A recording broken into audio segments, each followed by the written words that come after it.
আমার কথা শুনবার জন্য আমি আপনাদের সবাইকে স্বাগত জানাই। ভয়েস অফ আমেরিকা সম্প্রতি একটা জরিপ করেছে যে বাংলাদেশে আসলে মানুষ কি চায় এই মুহূর্তে সেটা বোঝার জন্য।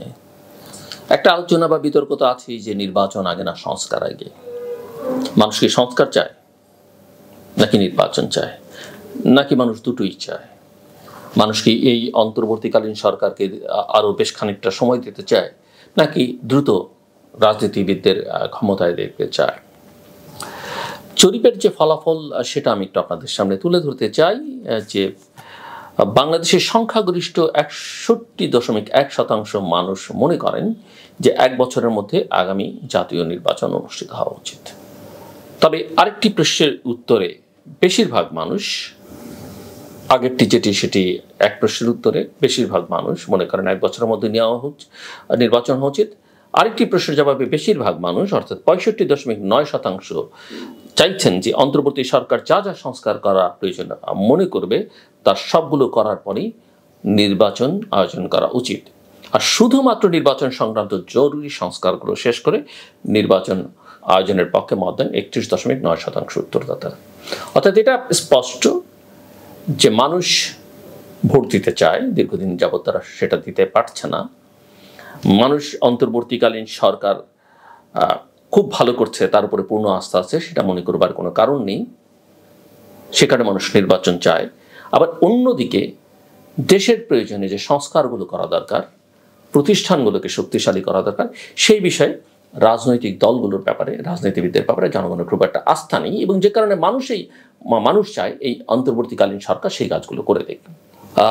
এই জরিপটা ভয়েস অফ আমেরিকা গোটা বাংলাদেশ জুড়ে সম্প্রতি করেছে এবং মাত্র তারা কিছুদিন আগে এটি প্রকাশ করেছে। অনেক প্রশ্ন, অনেক উত্তর, সেই আলোচনায় আমি যেতে চাই না।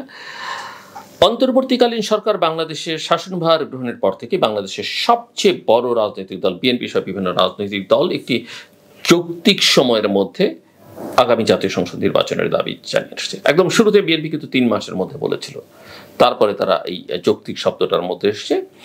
কিছু কিছু রাজনৈতিক দল বলছে দ্রুত, কিছু কিছু রাজনৈতিক দল যত সময় দরকার অন্তর্বর্তীকালীন সরকারকে দিতে চায়। কিন্তু অন্তর্বর্তী সরকারের পক্ষ থেকে এখনো নির্বাচনের ব্যাপারে কোনো রোডম্যাপ ঘোষণা করেনি, যদিও ইতিমধ্যে নির্বাচন কমিশন গঠিত হয়েছে আমরা জানি। এবং সরকারের বক্তব্য হচ্ছে যে একটি গণতান্ত্রিক রাষ্ট্র গঠনের জন্য প্রয়োজনীয় যে সংস্কারগুলো করা দরকার সেটা করবার পরেই আগামী জাতীয় সংসদ নির্বাচন অনুষ্ঠিত হবে, এবং তার প্রায়োরিটি হচ্ছে সংস্কার। এবং এখানে আবার অনেকে মনে করেন যে সংস্কার শুধু নির্বাচন সংক্রান্ত সংস্কারগুলি তারা করুক, বাকিগুলো রাজনৈতিক নেতৃবৃন্দের হাতে রেখে দিক, বা রাজনৈতিক দলগুলোর জন্য যারা ভবিষ্যতে ক্ষমতায় আসবে তাদের জন্য রেখে দিক।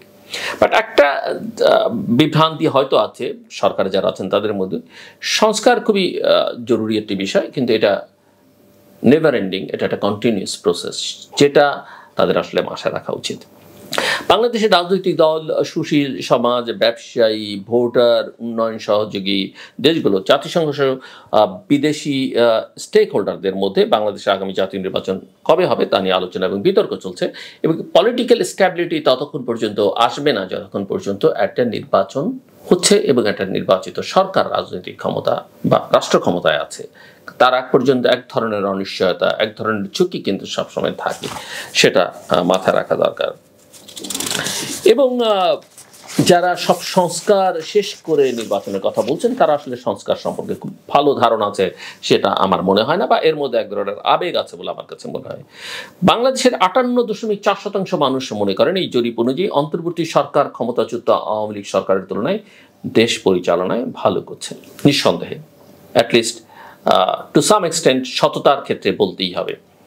এবং সরকার প্রধানের ভূমিকা, মানে আমি অন্তর্বর্তীকালীন সরকার প্রধানের ভূমিকা, তার ইন্টিগ্রিটি, তার ডিগনিটি, অনেস্টি, সেই সব বিবেচনা থেকে এটা অনেকে মনেই করতে পারেন। যদিও উল্লেখযোগ্য সংখ্যক যারা মনে করছে যে আওয়ামী লীগের চাইতে এই সরকার ভালো করছে, তাদের মধ্যে 40.5% মানুষের মতে অন্তর্বর্তী সরকার দেশ শাসনে আওয়ামী লীগের চেয়ে খারাপ করছে বা একই রকম পারফর্ম করছে। 40%, এরকম ইনসিগনিফিক্যান্ট সংখ্যা নয়, কিন্তু সেটা আমাদের মাথায় রাখতে হবে। সো যারা মনে করছেন অন্তর্বর্তী সরকার আগের সরকারের চেয়ে দেশ শাসনে খারাপ করছে, তাদের সংখ্যা 20.4%, আর একই রকম করছে বলে মত দিয়েছেন 20.1%। আওয়ামী লীগ সরকারের তুলনায় অন্তর্বর্তী সরকার দেশ পরিচালনা ভালো, খারাপ নাকি একই রকম করছে, এই প্রশ্নের জবাবে জরিপে অংশগ্রহণকারীরা এই মতামত দেন। জরিপে অংশ নেওয়ার মধ্যে 0.8% এই প্রশ্নের উত্তরে বলেছেন যে তারা জানেন না, আর 3% এই প্রশ্নের উত্তর দিতে রাজি হননি। এই ভুয়ার এই জরিপে অংশগ্রহণকারীদের মধ্যে সংখ্যাগরিষ্ঠ উত্তরদাতা অর্থাৎ 63.2% মনে করেন যে অন্তর্বর্তী সরকার আইন শৃঙ্খলা পরিস্থিতি নিয়ন্ত্রণে আওয়ামী লীগ সরকারের চেয়ে ভালো করছে। এটা মনে করা খুব স্বাভাবিক একার্থে যে সেই সময়ে আইন শৃঙ্খলা রক্ষাকারী বাহিনী পুরোটাই পলিটিসাইজ ছিল এবং তারা রাজনৈতিক বিবেচনা থেকে তাদের কাজ করেছে। এই সরকারের সময় যেহেতু পুলিশ এখনো খুব অ্যাক্টিভ না, অনেক দুর্বলতা রয়েছে, কিন্তু এখানে কোনো ব্যক্তি, গোষ্ঠী বা দলের স্বার্থে কোনো কিছু হচ্ছে না। সেই অর্থে পরিস্থিতিতে মানুষ অনেক দুর্বলতার পরেও মানুষ কিন্তু হ্যাপি। 21.4% মনে করেন এটি এখন আরও খারাপ, আর 14.5% মনে করেন আইন শৃঙ্খলা পরিস্থিতি দুই সরকারের আমলে একই। একটা প্রশ্নের উত্তরে প্রায় অর্ধেক উত্তরদাতা 49.8% মনে করেন যে তারা অন্তর্বর্তী সরকারের অধীনে আগের চেয়ে বেশি নিরাপদ। প্রায় একই সংখ্যক উত্তরদাতা জানিয়েছেন যে 49.9% তারা আসলেই আওয়ামী আমলেই বেশি বা একই রকম নিরাপদ বোধ করছেন। সো আমি মনে করি যে এই জরিপ আসলে এক ধরনের বার্তা সরকারকে দিচ্ছে। মানুষ সন্তুষ্ট হচ্ছে, কিন্তু মানুষ ততক্ষণই সন্তুষ্ট থাকবে যতক্ষণ পর্যন্ত ডেলিভার করা যাবে, অর্থাৎ মানুষ নানা কারণে তার চাহিদাগুলো পূরণ করতে পারছে। হ্যাঁ, এবং যেটা বলছি যে এটা আসলে আন্তর্জাতিকভাবেও প্রফেসর মোহাম্মদ ইউনূস যত স্বনামধন্য হন না কেন, তার সঙ্গে পৃথিবীর বিভিন্ন সরকার, রাষ্ট্রপ্রধান, আন্তর্জাতিক সংস্থাগুলোর যত ভালো সম্পর্কই থাকুক না কেন, সবাই দেশে একটা স্ট্যাবিলিটি দেখতে চাইবে, এবং এই স্ট্যাবিলিটিটা আসলে একটা রাজনৈতিক বা নির্বাচিত সরকার ছাড়া হবে না। এবং সে কারণেই দেখবেন যে বিভিন্ন আন্তর্জাতিক গণমাধ্যমে কিন্তু নানাভাবে কথাবার্তা বলতে শুরু করেছে। আমি ইকোনমিস্ট, বিখ্যাত ম্যাগাজিন ইকোনমিস্টের একটা রিপোর্টের কয়েকটা লাইন আপনাদের শোনাতে চাই। তারা বলছে যে অনেক সময় বিপ্লব খারাপভাবে শেষ হয়। আমরা বিপ্লবের পরে প্রতি বিপ্লবের কথা শুনি, এবং আমি যদিও জুলাই আগস্টের এই ঘটনা প্রবাহকে বিপ্লব বলতে চাই না। বিপ্লবের একটা আলাদা অর্থ আছে, এটা অভ্যুত্থান। এবং ইকোনমিস্টের রিপোর্ট অনুযায়ী জাতীয় প্রবৃদ্ধির শতকরা 5% হচ্ছে রেমিটেন্স, তা স্থিতিশীল হয়েছে। তা সত্ত্বেও সামনে বিশাল চ্যালেঞ্জ। এসব চ্যালেঞ্জ কিভাবে মোকাবেলা করা হবে তা শুধু 17.30 কোটি জনসংখ্যার মানুষের উপরই প্রভাব ফেলবে এমন নয়, একই সঙ্গে তার প্রতিবেশীরা প্রভাবিত হবে। ভারত, চীন এবং পশ্চিমাদের প্রতিদ্বন্দ্বিতায়ও এর প্রভাব পড়বে। অদ্ভুতভাবে ডক্টর ইউনূস এমন একটি সরকারকে নেতৃত্ব দিচ্ছেন যার কোনো আইনগত ভিত্তি নেই। অন্তর্বর্তীকালীন সরকারকে অনুমোদন করে এমন একটি সাংবিধানিক ধারাকে 2011 সালে বাতিল করে দেন শেখ হাসিনা। সুতরাং ডক্টর ইউনূসের বৈধতা নির্ভর করে তার নৈতিক কর্তৃত্ব এবং জনপ্রিয়তার উপরে। এর ভিত্তি ঝুঁকিপূর্ণ, যেটা আমি বারবার বলি যে ডেলিভার যতক্ষণ করতে পারবেন। আমি প্রফেসর মোহাম্মদ ইউনূসের সঙ্গে যখন দেখা করেছিলাম, চিফ অ্যাডভাইজারের সঙ্গে, আমি ওনাকে এই কথাটা বলেছি। এবং বাংলাদেশের মানুষের ধৈর্য কিন্তু খুব কম, কাজে ডেলিভার যতক্ষণ করতে পারবেন ততক্ষণ। এবং ব্যক্তিগত জীবনে আমরা সবাই জানি, আপনি যতক্ষণ কাউকে দিতে পারবেন ততক্ষণ আপনার সঙ্গে সে খুশি। আপনি 10টার মধ্যে 8টা দিলেন, 2টা দিতে পারলেন না, মানুষকে কিন্তু বাংলাদেশের মানুষকে কিন্তু খুশি করা খুব ডিফিকাল্ট। সো ইকোনমিস্ট লিখছে যে ডক্টর ইউনূস অস্থির, সরকার পরিচালনার অভিজ্ঞতা নেই তার, দুই শক্তির চাপে তিনি সংকুচিত হয়েছেন। যেসব ছাত্র আন্দোলনকারী তাকে ক্ষমতায় আসার পালে হাওয়া দিয়েছে, তারাই তার কাছে ক্রমবর্ধমান আকারে চরম সব দাবি তুলে ধরছেন। এর মধ্যে শেখ হাসিনার দল আওয়ামী লীগকে নিষিদ্ধ করবার দাবি আছে। মানবতার বিরুদ্ধে যে অপরাধ করেছেন তার বিচার করবার জন্য ভারতের কাছে শেখ হাসিনাকে ফেরত চাইছে। বাংলাদেশে অন্য শক্তিগুলো আওয়ামী লীগের প্রধান প্রতিপক্ষ বাংলাদেশ জাতীয়তাবাদী দল বিএনপি, তারা ডক্টর ইউনূসের কাছে দ্রুত নির্বাচন দাবি করছে, সম্ভবত যতটা সম্ভব জুনে। তিনি সেটা না দেয়া পর্যন্ত তারা গণ আন্দোলন করতে পারে। মাঝে মাঝে উদ্বেগজনক পরিস্থিতি সম্ভব হচ্ছে। আওয়ামী লীগের প্রতি ডক্টর ইউনূসের মোটামুটি সহনশীলতা দেখে হতাশ ছাত্র আন্দোলনকারীরা। ইকোনমিস্টের ভাষায় তারা আবার রাজপথকে বেছে নিতে পারে, ছাত্রদের কথা বলা হচ্ছে। এ সময় সহিংসতার হুমকিও আছে। রাজনৈতিক হত্যাকাণ্ডের ইতিহাস আছে যে দেশে, সেখানে এ বিষয়টি ভয়াবহ উদ্বেগের। বাংলাদেশের মোট জনসংখ্যার শতকরা 8% হিন্দু সম্প্রদায়, তাদের অনেকে আওয়ামী লীগের সমর্থক। এরই মধ্যে তাদের উপর মুসলিম সংখ্যাগরিষ্ঠতা হামলা চালিয়েছেন বলে অভিযোগ করা হচ্ছে। প্রথমত এই হামলা করবার কথা যেটা বলা হচ্ছে এটা একদমই ঠিক নয়।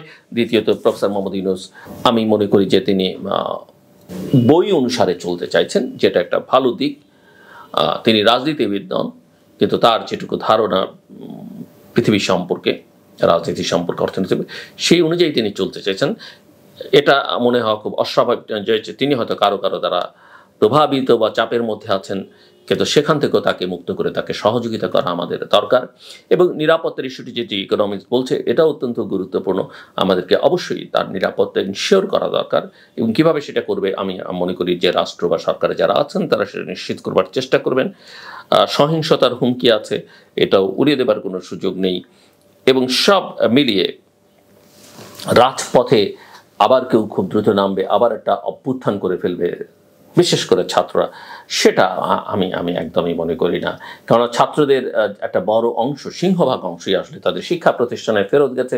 এবং ছাত্র নেতৃত্বের নামে যারা এখন সামনের সারিতে আছেন বা সবকিছু নিয়ন্ত্রণ করছেন সরকারের বাইরে, তারা ব্যক্তিবিশেষ। তাদের প্রতি আমি তাদের অবদানকে স্মরণ করি, কৃতজ্ঞতা জানাই এবং রেসপেক্ট করি। কিন্তু তারা সারা বাংলাদেশের ছাত্র সমাজকে এখনও প্রতিনিধিত্ব করে সেটা মনে করবার কোনো কারণ নেই। কেননা তারা এস্টাবলিশমেন্টের পার্ট হয়ে গেছেন এবং সে কারণেই বাকিরা তাদেরকে রিপ্রেজেন্ট করেন, ছাত্ররা সেটা মনে করে বলে আমার কাছে মনে হয় না। এবং তাদের ডাকে এখন সবাই আবার এসে জড়ো হবে, সেটাও আমার কাছে মনে হয় না। তবে ছাত্ররা, সারা দেশের এই তরুণরা চাইবে তাদের আকাঙ্ক্ষা বাস্তবায়ন হোক এবং অন্তর্বর্তীকালীন সরকার, রাজনৈতিক সরকার সেটা বাস্তবায়ন করুক। যদি যারা ক্ষমতায় থাকবেন তারা সেটা করতে ব্যর্থ হন, ভবিষ্যতে নিশ্চয়ই কোনো না কোনোভাবে এই ছাত্ররা আবার প্রতিবাদ মুখর হয়ে উঠবেন। কিন্তু নিকট ভবিষ্যতে এবং এই ছাত্র নেতৃত্বের দ্বারা সেটা হবে, সেটা মনে করবার কোনো কারণ নেই। কারণ ইতিহাসের পুনরাবৃত্তি এত ঘন ঘন হয় না। আমার কথা শুনবার জন্য আপনাদের অসংখ্য ধন্যবাদ। আপনার সবার জন্য শুভকামনা।